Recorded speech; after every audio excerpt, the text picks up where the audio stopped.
오늘은 제가 미국의 의료보험 시스템에 대해서 간단하게 이해를 돕고자 설명을 하려고 합니다. 이 이야기를 하는 이유가 제가 처음에 미국에 왔을 때 일을 시작하고 월급을 받고 하는데 그 의료보험을 선택을 하라고 하는 거예요. 그래서 뭔지 몰라서 아무렇게나 선택을 했다가 크게 낭패를 봤던 기억이 있어요. 그래서 아주 기본적인 미국 의료보험에 대한 이해를 갖고 있으면 나중에 도움이 좀 되지 않을까 싶어서 시작하게 되었습니다. 디덕터블이라는 용어를 일단 먼저 아셔야 돼요.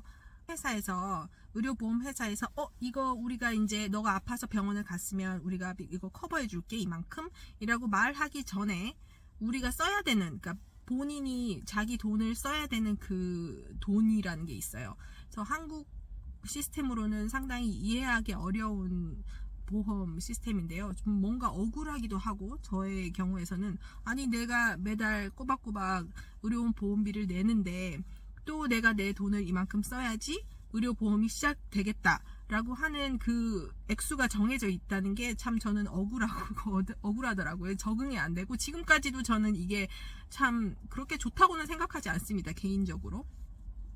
그리고 이 디덕터블은 매월 1월 1일이 되면 다시 리셋이 예를 들어서 디덕터블이 내가 6,000불입니다. 그러면 1,000불 이상을 써야지 디덕터블, 그러니까 내 돈 의료보험비를 의료비를 6,000불 이상을 써야지 내 보험이 시작된다, 이런 뜻인 거죠.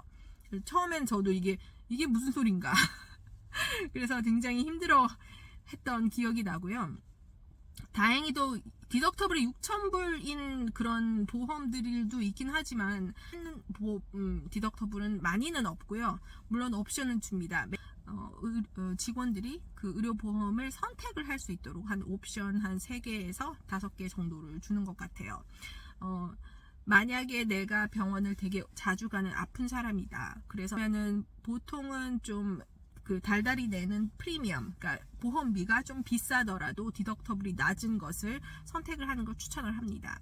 또한 또 다른 옵션으로는 주로 이제 제가 했던 건데요. 그걸 하이 디덕터블 플랜이라고 해가지고 내가 인슈런스를 보험을 쓰기 전에 써야 하는 이 디덕터블의 그 양이 예를 들어서 4,000불, 1년에 4,000불, 3,000불, 4,000불 이렇게 되는데 사실 병원에 그렇게 자주 갈 일이 없어요. 내가 좀 싼 플랜인데 대신 디덕터블이 높은 그런 플랜들이 있어요.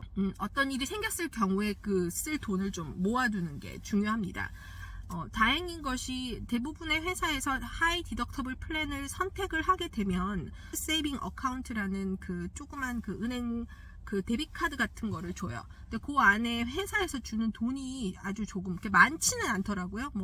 몇백 불 이렇게 해서 작은 돈을 넣어서 줍니다. 그러니까 그 돈을 이제 갖고 있다가 이제 무슨 일이 생기면 의료에 관한 한 무슨 일이 생기면 써라 하고 주는 거죠. 그 돈은 이제 1년이 지나도 없어지지 않고요. 그 돈에 제가 제 돈을 더 그러니까 저축을 할 수가 있습니다. 그래서 그 옵션으로 해서 이제 가지고 있는 분들이 많고 대부분의 사람들이 하이 디덕터블을 그런 식으로 갖고 있는 것 같아요. 물론 굉장히 좋은 그 의료보험을 커버를 해주는 회사나 직장 같은 경우에는 디덕터블이 100불 이런 식으로 하는 사람들도 봤고요. 디덕터블이 높은 경우에는 6,000불까지 본 적이 있고요. 그래서 이 디덕터블의 개념을 좀 잘 알고 계셔야지 미국 의료보험을 맨 처음에 신청을 할 때 굉장히 헷갈리지 않으실 것 같다는 생각이 들었습니다. 두 번째는 그 out of pocket maximum이라는 돈인데요. 그 돈에 이제 플랜에 적혀 있어요. out of pocket maximum 후에 1년 동안 내가 이 돈을 보통 6,000에서 7,000불 정도 1년에 잡아서 주는 것 같은데요. 이 돈을 1년 안에 무슨 일이 있어서 쓰게 되었다. 그러면 그 이후에 해당하는 대부분의 그 의료 서비스들이 다 공짜로 커버가 된대요. 이제 그 액수가 크죠. 6,500불, 7,000불이면은. 그런데 사실 미국 의료 비용이 굉장히 비싸요. MD 같은 경우에는 300불 이상이 그냥 나오고요. 그리고 널스 프랙티셔너 같은 경우는 150불 정도가 그냥 나옵니다. 사실 응급실을 가서 CT를 찍고 찍고 뭐 만약에 엑스레이라도 하나 찍고 그리고 응급실 의사하고 이야기를 하고 그러면은 거의 뭐 4-5천 불은 기본적으로 나오기 때문에 아주 간단히 이 디덕터블 또는 아웃 파켓 맥시멈을 쓸 수 날리게 되기 때문에 이게 약간의 그 파산 안전 장치 같은 개념이에요.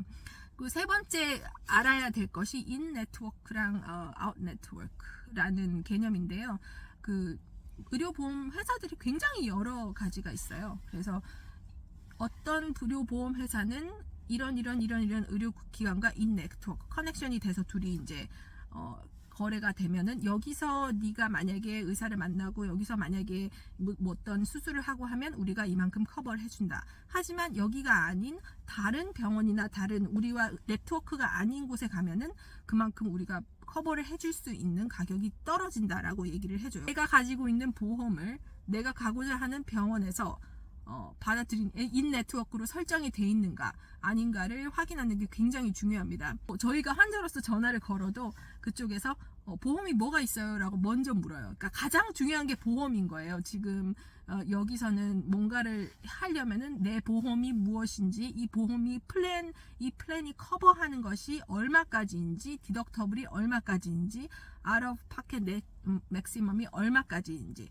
또 이 플랜이 인 네트워크인지 아웃 네트워크인지 이거를 반드시 알고 나서 병원을 방문하는 게 가장 좋습니다. 안 그러고 이 모든 것들이 항상 거의 대부분 1월 1일이 되면 다 리셋이 되기 때문에 그 의료보험을 매해 저희가 설정을 해야 되고 바꿀 수가 있어요. 한 11월이 되면은 저 같은 경우는 굉장히 머리가 아파요. 다음 플랜을 공부를 해야 되기 때문에 매번 업데이트가 되고 그리고 전반적으로 지난 한 15년 정도 사이에서 봤을 때는 이 플랜들이 점점 비싸지고 커버가 잘 안 되는 것 같다는 느낌이 듭니다. 다행스럽게 지금 제가 다니는 병원에서는 굉장히 제네러스하게 되게 유하게 커버를 해주는 편이긴 한데요. 이게 사실 모든 사람들이 그렇지 않다는 거를 제가 알고는 있어요. 왜냐하면 제가 이전에 다니던 투석회사나 이전에 다니던 다른 작은 회사에서는 그렇게까지 많이 커버를 해주지 않았고 그 페이첵당 내던 그 2주에 한 번씩 내던 그 프리미엄 보험비 또한 굉장히 비쌌던 걸로 기억을 하고 있습니다. 어쨌든 또 저는 이 보험에 대해서 열심히 배우고 있는 중입니다만 굉장히 어렵습니다. 복잡하고요. 그리고 계속 바뀌고 있고요. 최근에 들어서 제가 이제 배우기 시작한 것이 메디케어 플랜에 대해서 배우기 시작했는데요. 메디케어는 더더욱 복잡한 것 같더라고요. 메디케어는 65세 이상이 되는 분들에게 적용이 되는 건데요. 그것에 대해서는 다음에 한번 다시 다뤄보도록 하겠습니다.